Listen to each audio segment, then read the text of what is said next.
What if, however, we wanted another shaft, let's say a pin this time, to go through right here, but we don't have all of the holes in these parts for where we want it to go. So what we can do, let's go ahead and do a section view. That'll make it a lot easier to see what we're doing. We can then do a sketch right here.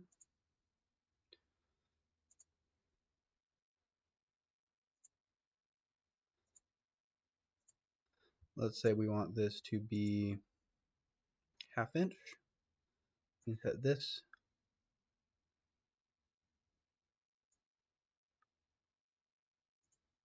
There we go. We make that coincident.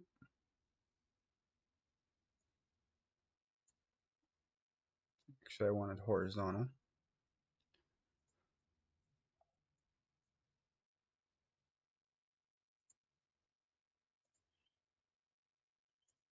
There we go, horizontal. And then we can set that distance to also 1/2 inch. We can exit that sketch. We can do an assembly feature with these drop downs here.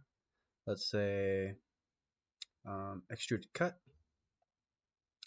We can say through all, both sides. So this is going to cut through everything on both sides of this part.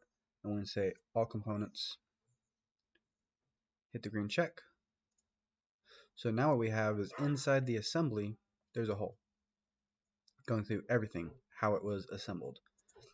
However, if we go onto all of our other parts, there are not holes.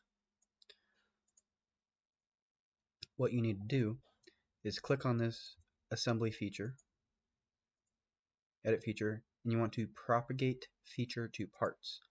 If that's selected, we can then do a rebuild. If we open one of our other parts, we can now see we have a pin. And that's true on all of our parts.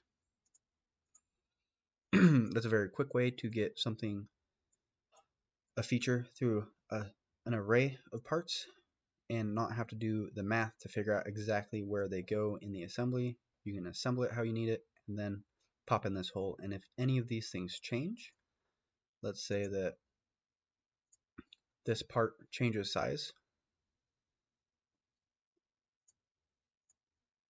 Let's say that this gets to be 4 inches now.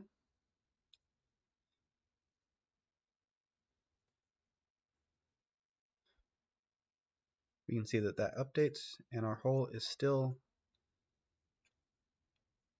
1/2 inch from this edge like we were expecting. And that automatically changes the hole location in these other plates.